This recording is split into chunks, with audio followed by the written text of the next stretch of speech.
Ajo që më intereson mua janë kostot e qytetarëve. Kostot e qytetarëve që paguajnë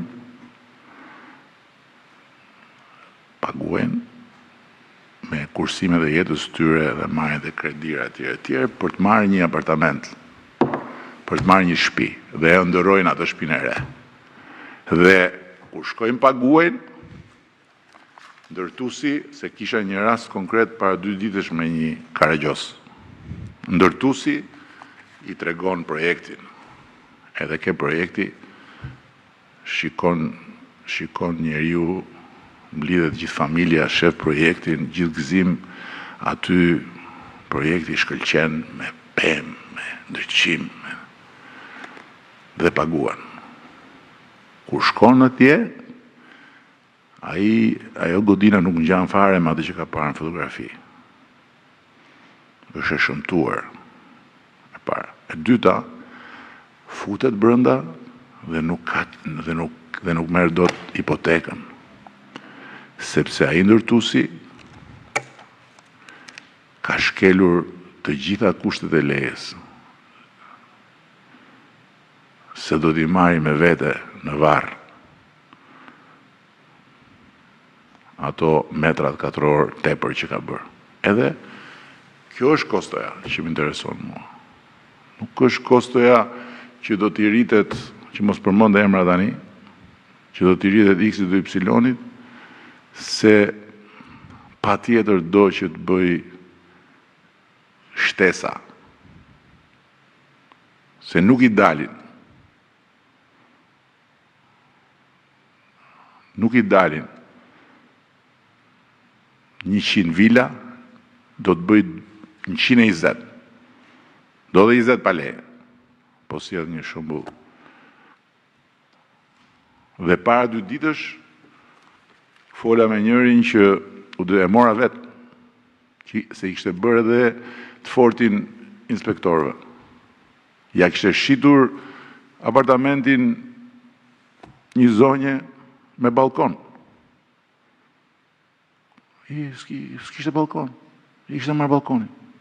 Dhe me drejt thoshte, ja ku është. Kishte bërë denoncimin. Ma çoi dhe mua, ja ku është. Çfarë kam bler? Një godin me 3 kate dhe në katin e parë me balkone dhe ja çfarë kam marrë. Një godin me bubuzhela, se kështu i them atyre kondicionerëve që i vënë nëpër fasada, se nuk i kanë në lejen e ndërtimit. Dhe do t'ja heqim të tërë kondicionerët nga fasadat atyre që janë akoma në proces, të tjerëve s'kemi çfarë i bëjmë. Dhe ja kishte nxjerr apartamentin në rrugë. Derën, domethënë ajo derën e balkonit e kishte bërë derë për të dalë nga shtëpia në rrugë. Edhe kush vinte në rrugë t'i futej në shtëpi. Këto janë kostot që kam merakur. Nuk janë kostot e atij tipit që o do bëj balkonin, o do hyndis në zezë. A mund të dorëzosh mikrofonin diku tjetër?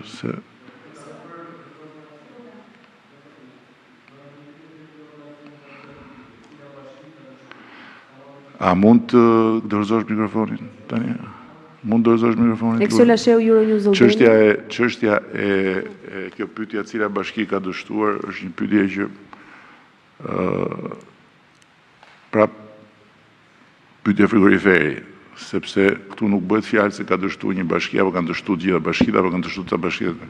Çështja është që ky është një kancer i futur në trupin e Shqipërisë nga Partia Demokratike e Shqipërisë, që jemi shumë të qartë,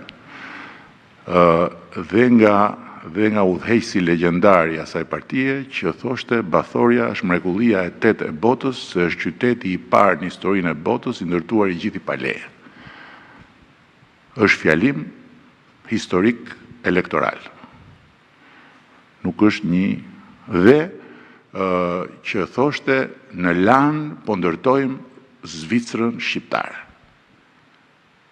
tek ato, kur u zu Lana, se ke qenë i vogël ti, kur u zu Lana. Dhe ky kancer është luftuar në vimësi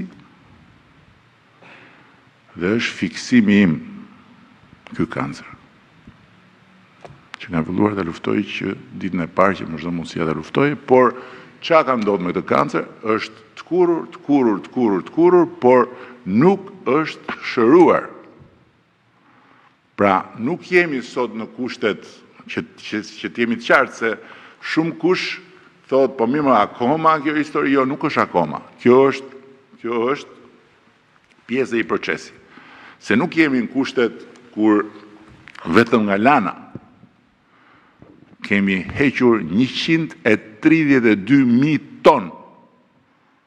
132.000 ton mbetje inerte. Vetëm nga 2 rrypat e Lanës. Atëherë, sot nuk jemi në të kushte, sot janë struktura të çmontueshme. Sot janë struktura të çmontueshme. Është një ndryshim shumë i madh. Për sa i përket kadreve pa leje, po, e vërtet, janë bërë kadre pa leje, po janë të gjitha të konfiskuara. Të gjitha janë marrë, janë sekuestruar dhe në bazë ligjit janë detyruar aty ku kanë dashur ta bëjnë këtë gjë, t'i blejnë me çmimin e tregut. Dhe janë detyruar t'i blejnë me çmimin e tregut vetëm për një arsye, dhe edhe këtë parablerin e hoqëm tani, se s'ka nevojë më. Tani kush bën të re, nuk do t'jetë më në gjendje të marrë njerëzit e t'i përdori si Hamasi. Ja, u kemi dhe mundësinë e parablerjes sepse ja kishin shitur njerëzve. Dhe si ta konfiskosh, çat konfiskosh. Dhe janë miliona e miliona euro që vazhdojnë mblidhen. Sa për të qenë qartë. Pra nuk jemi në kushtet kur se kadret pa leje janë ndërtuar historikisht, nuk janë ndërtuar tani. Por ama nuk janë kur konfiskuar. Tani konfiskohen. 4.000 kusur metra aty te syri Tiranës është bërë kontrata, do t'i marrë i shteti.